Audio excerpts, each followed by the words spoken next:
Katika zamani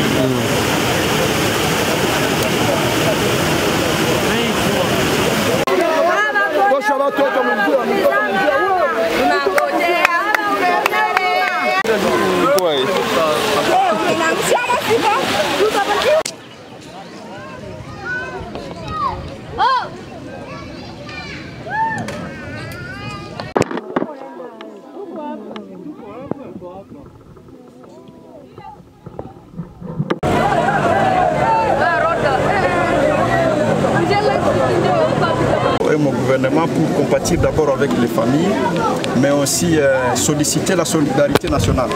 Comme vous le savez, nous avons initié des actions humanitaires de solidarité nationale pour que ces compatriotes qui ont été victimes de la colère de la nature puissent être remis dans leur presté état, vivre comme tout Congolais. Ils ont perdu maison et des écoles détruites. Pendant que nous sommes en train de nous préparer à la rentrée scolaire, nous allons faire ce que nous pouvons.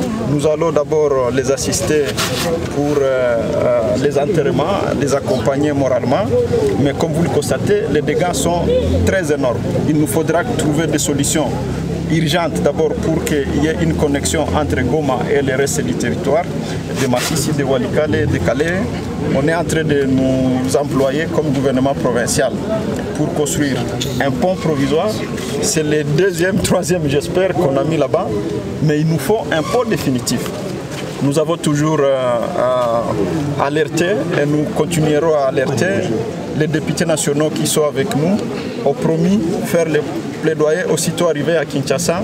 Ils vont rencontrer les responsables du ministère des Infrastructures, le VPM, et nous pensons que nous pourrions arriver à avoir une réponse urgente parce qu'en fait, la sécurité alimentaire d'abord de la ville de Goma a des pas, mais aussi le reste du territoire. Aujourd'hui, s'il y a quelqu'un qui tombe malade et qui doit être référé à Goma dans toutes les zones de santé du territoire de Massissi, même le Sud Kivu qui réfère des fois des malades chez nous, personne ne peut arriver dans les hôpitaux. Et donc, au-delà de ce que nous venons de constater, si la situation reste telle qu'elle, il y aura aussi d'autres dégâts humains tels que ce que je venais de souligner. Ils ne savent plus vendre leurs produits à Goma et nous-mêmes, à Goma, nous ne savons plus accéder à la nourriture. Donc nous pensons que c'est plus urgent et nous allons nous y employer. C'est la raison pour laquelle j'ai décidé moi-même de venir accompagner de tous les gouvernements et de l'Assemblée provinciale à la tête le président de l'Assemblée et les députés nationaux parce que c'est une cause de nous tous. Nous devons travailler pour le bien-être de la population. C'est la raison pour laquelle on est là. Nous constatons nous-mêmes, c'est catastrophique. Paix aux âmes de nos Congolais disparus par cette folie de la nature. Combien, Excellence? Jusque-là, les rapports que nous avons nous relèvent qu'on a perdu 11 personnes. Mais évidemment, comme vous le savez, c'est des disparus, il y en a. Donc nous attendons les rapports de tous les villages environnants pour avoir le nombre exact. Mais jusque-là, on a un rapport de 11 personnes et nous venons de visiter les familles qui ont perdu. On a même vu une famille qui a perdu 3 personnes. Un jeune marié qui a perdu ses 3 enfants, c'est horrible. Mais personne ne peut faire face à la volonté de la nature. Mais nous pouvons prévenir les dégâts de la nature. C'est la raison pour laquelle, au-delà des actions humanitaires, il faudra que nous commencions à sensibiliser la population. Il faut surtout que la population nous écoute. On a toujours parlé de la protection de la nature et une exploitation rationnelle de la terre. Comme vous le constatez, Massissi, c'est une terre d'abord volcanique. Il y a des émisses volcaniques, c'est à hauteur. Tous les points climinaux de montagnes que nous avons à Massissi ne sont plus boisés. Nous souhaiterions évidemment que tout le monde qui a une portion de terre dans ce territoire puisse suivre notre voie. Boiser les sommets des collines, même les endroits qui ne sont pas propices à l'agriculture, et les agriculteurs devront adopter la meilleure façon de faire des haies anti-érosifs. Vous le constatez vous-même, c'est très érodé. Si nous continuons comme ça, nous allons continuer à vivre ces affres de la nature et nous pensons qu'il y a lieu de prévenir Et ces messages-là devraient être compris par tout le monde. Nous allons nous y employer, l'administrateur du territoire, tous les leaders d'opinion, églises, partout, la jeunesse. Nous pensons qu'il faut adopter d'autres attitudes. La nature nous communique de quoi elle est capable. Si on ne suit pas les précautions, nous devrons tirer des leçons pour adopter de meilleures attitudes de protéger la nature. Merci. Les premières mesures d'urgence qui seront prises par le gouvernement provincial sur lesquelles Excellence? D'abord, à travers notre ministère de l'Agriculture et de l'Environnement, nous allons amplifier la sensibilisation. Mais le problème de nous tous, c'est que nous voulons toujours avoir un policier derrière nous pour faire quelque chose. Nous pensons que d'une façon générale, il faudra que ce message soit bien compris pour que demain, on déplore moins de conséquences. Ce n'est pas à dire qu'il n'y aura pas de problème. La nature, personne ne la contrôle. Mais si jamais il y a toutes ces précautions, on peut amortir les chocs. Comme on l'a vu aujourd'hui, c'est plus catastrophique.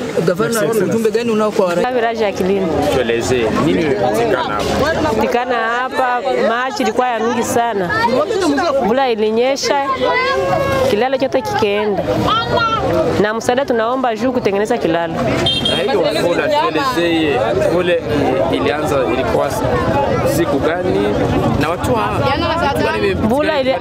mvula ilianza na saa 5. Maana yake mvula ilinyesha mingi sana, watu wakaenda, giza ilikuwa ya mingi, kilalo kikaenda, mamotari wanateseka juu ya kuvukisha mamoto. Na watu wangapi wamefariki? Watu hatuyajua kama ni watu wangapi walizama, lakini watu ni wamingi. Sasa tuelezee, wewe ni mama, tunajua kuna chakula nyingi inatoka huko Masisi, hata ingine inatoka huko Sud-Kivu Kale, na inaenda huko Sake, Goma, nafasi nyingine. Wewe kama mama, kitu gani unaogopa msiku zinakuja kama hii kilalo yao haitengenezwa? Tunaogopa juu ya njaa, maana tunakosa kama vitu vitakuwa napita wapi kusema fike Goma. Tunateseka sana. Tunakosa kama tuvukishe chakula namna gani kusema ifike Goma. Ni msaada tunaomba juu atengeneze kilalo. Mimea yote mashamba ilienda. Tunakosa kama tufanye nini sisi wa mama. Tunakosa kama tunde tutafute chakula ya watoto namna tutapita wapi, hakuna. Tunaomba msaada sana. Mingi juu ya hii mvua ilinyesha mingi na ikaweza kubeba maisha ya watu, ikasababisha madhara mingi juu ya mfugo hata na vitu vingine vyote. Kwa sasa hivi munaona nyinyi peke, hakuna ya kusema, hakuna njia, hakuna maisha.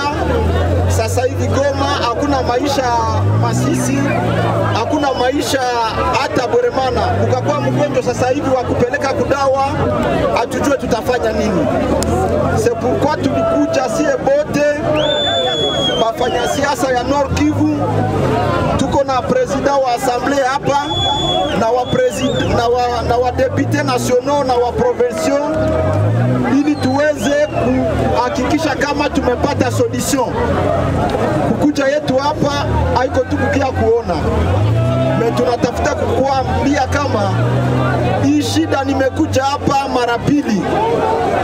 Nilisema kama hii njia iko route nationale, solution ambazo sisi province tunapata ziko provisoire, na tuliweza kumwalika gouvernement central kuhusu ministère ya affaires ya infrastructure ili waweze kutengeneza ile kilalo vizuri, tutoke na hii magumu ambayo tuko tunaona kila siku.